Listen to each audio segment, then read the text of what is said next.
Hola amigos, en el video de hoy conocerán una historia que no necesita adornos ni exageraciones para dejar una huella profunda. Una historia que se sostiene en el silencio, en la tensión constante, en la presencia invisible de un hombre mayor que, solo y olvidado por el mundo, se convirtió en una amenaza real para un destacamento completo del ejército alemán. Esta no es una narración de gloria ni de victorias militares convencionales. Es un retrato directo de supervivencia, memoria y territorio, donde cada paso, cada disparo y cada decisión se toman sin testigos, sin medallas, sin discursos.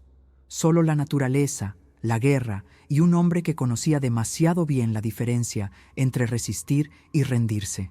En el otoño de 1941, mientras el ejército alemán avanzaba rápidamente hacia el interior de la Unión Soviética, muchas zonas de bosques, pantanos y regiones apartadas permanecían fuera del control real del frente.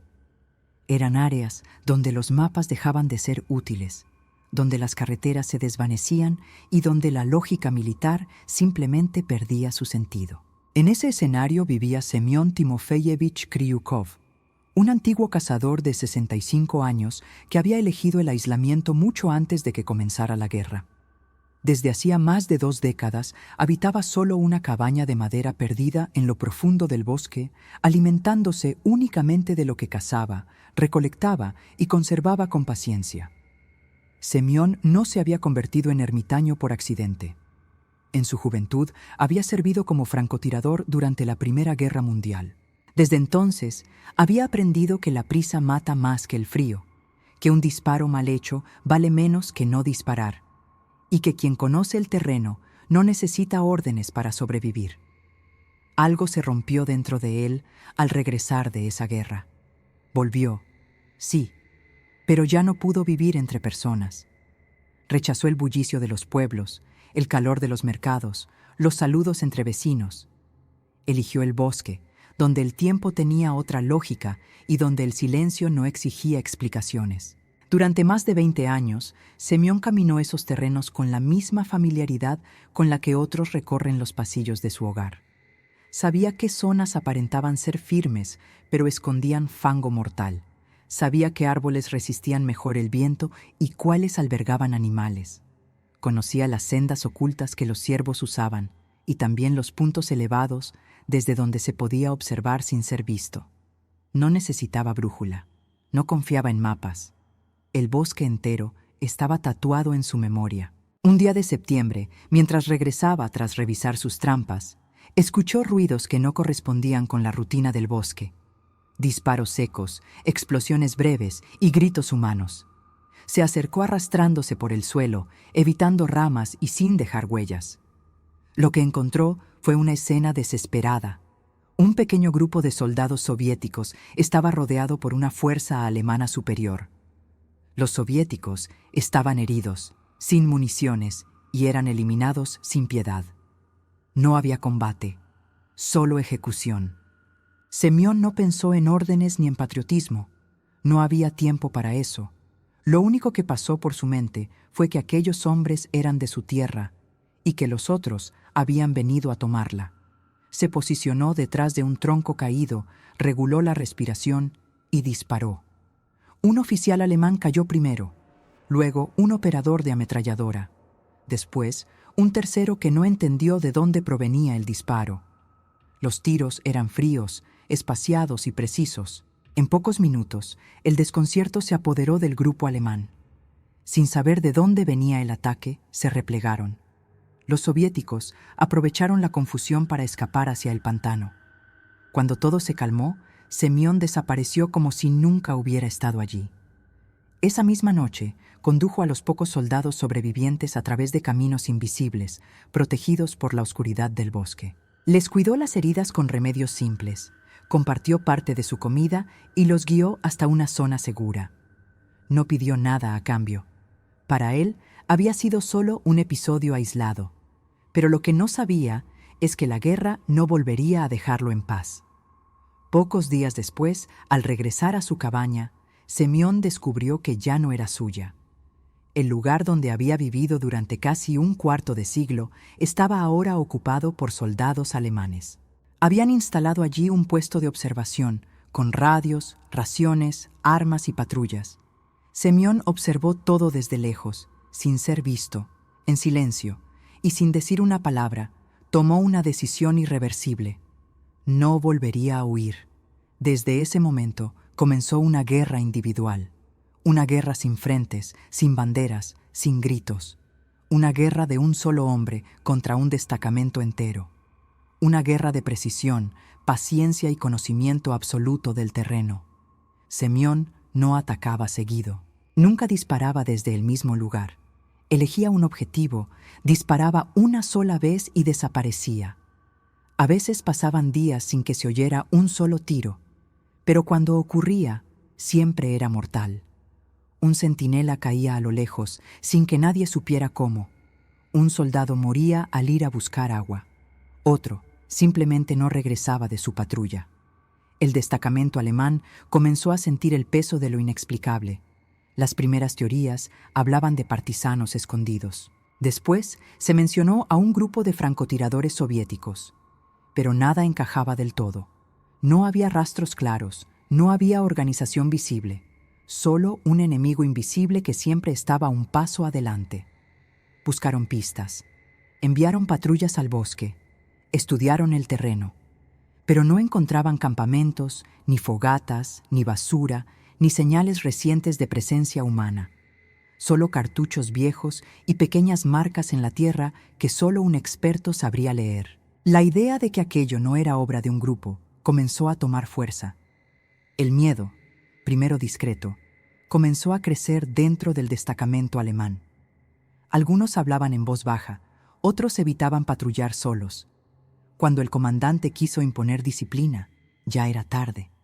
La moral del grupo estaba debilitada. Cada sombra parecía esconder un disparo. Cada ruido del bosque era interpretado como una amenaza. Y todo eso lo había logrado un solo hombre mayor, sin refuerzos, sin tecnología, solo con su rifle, su memoria y el conocimiento profundo del terreno. El impacto psicológico fue más potente que cualquier batalla abierta. Las noches se hicieron más largas. Nadie dormía bien. Las órdenes eran claras, pero el temor nublaba el juicio.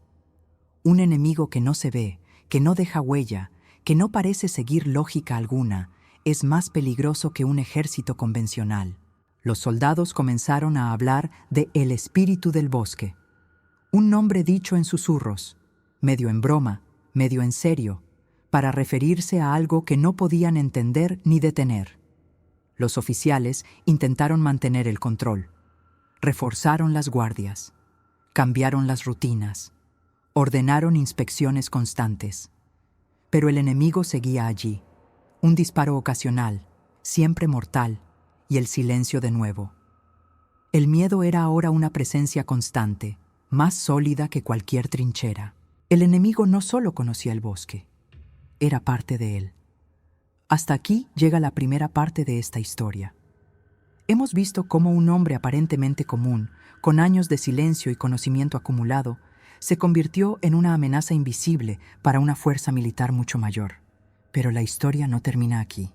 Aún falta el desenlace, donde la naturaleza, el invierno y la última gran operación alemana revelarán si la resistencia de Semyon puede mantenerse frente a la brutalidad del tiempo y del enemigo.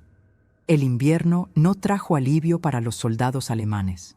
Muchos creyeron, ingenuamente, que el frío extremo y la nieve cerrarían el capítulo de su enemigo invisible. Pero fue todo lo contrario. Semyon conocía cada rincón de ese bosque helado. Sabía dónde la nieve se acumulaba de manera engañosa, dónde el hielo era firme y dónde podía romperse al primer paso. Usaba la escarcha como aliada, camuflándose con un simple paño blanco que lo convertía en parte del paisaje. Se deslizaba entre árboles como una sombra silenciosa, permanecía inmóvil durante horas, enterrado bajo la nieve, esperando un solo movimiento, un descuido, un gesto mínimo que bastara para justificar otro disparo. Los alemanes, por su parte, intentaron adaptarse. Enviaron francotiradores experimentados para rastrear a quien fuera que los acosaba, pero cada intento resultaba en fracaso. Uno de ellos murió con el ojo aún apoyado en la mira de su rifle, sin haber entendido nunca que lo observaban desde antes de que se colocara en posición. Otro escapó desesperado tras oír un disparo que no lo alcanzó, pero que sí rozó el borde de su abrigo.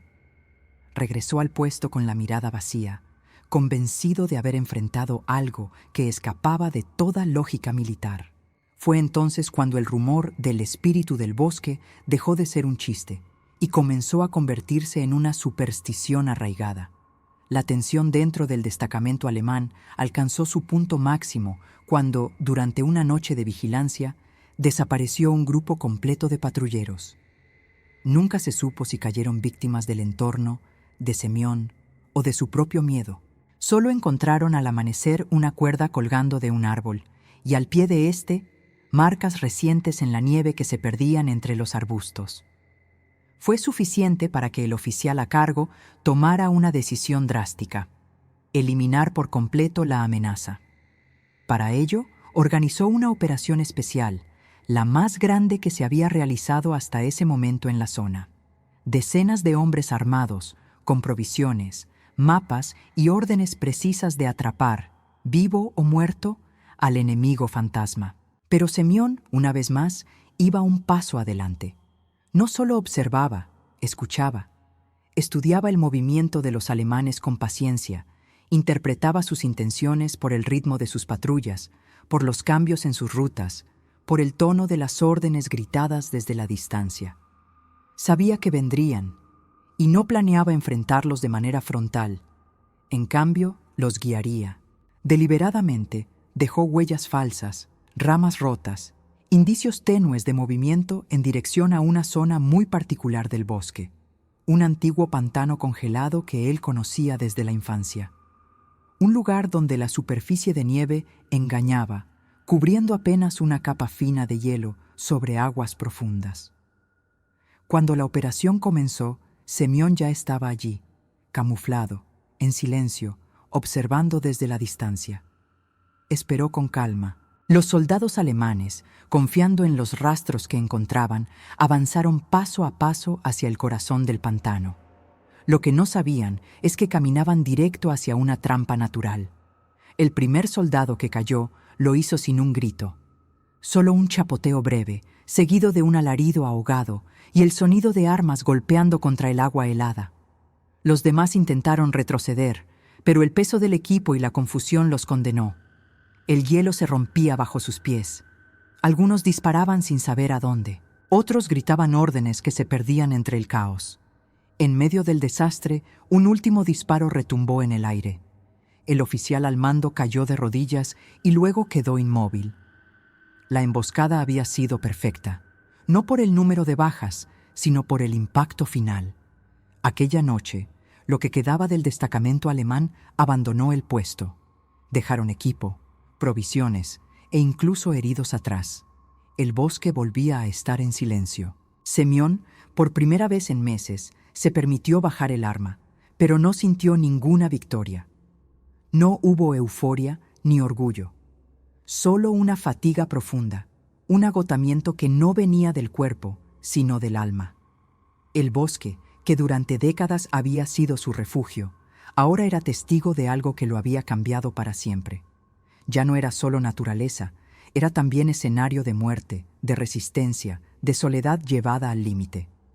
Durante semanas, Semyon sobrevivió con lo poco que tenía.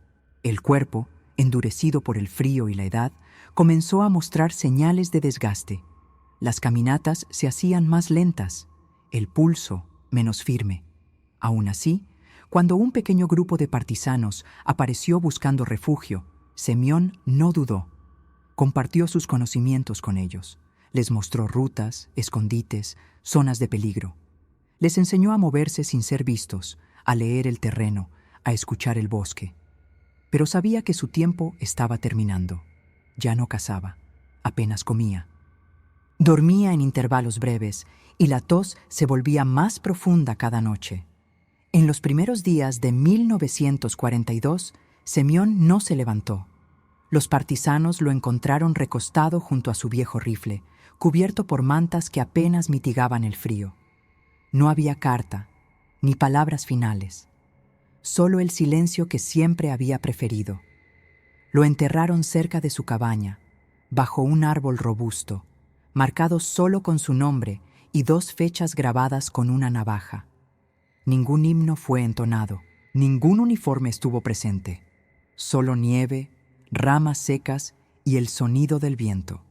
Aunque Semyon Kryukov es un personaje ficticio, su historia encarna la esencia de muchos hombres reales que durante la guerra lucharon en soledad, no por ideales abstractos, sino por el vínculo visceral con la tierra que los había visto nacer. Fueron campesinos, cazadores, exploradores.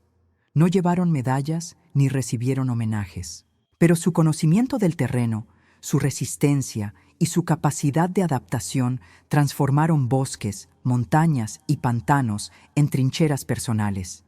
Resistieron como pudieron, y en el proceso dejaron cicatrices invisibles en quienes intentaron conquistarlos. Historias como la de Semyon nos obligan a repensar la guerra desde otra perspectiva.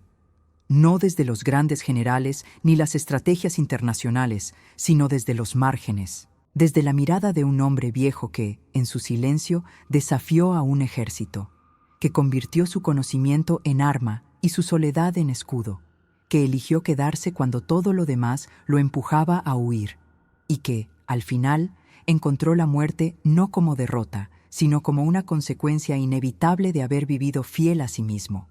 Porque hay batallas que no se libran por órdenes, sino por convicción, y esas, aunque no aparezcan en los libros, suelen ser las más difíciles de olvidar.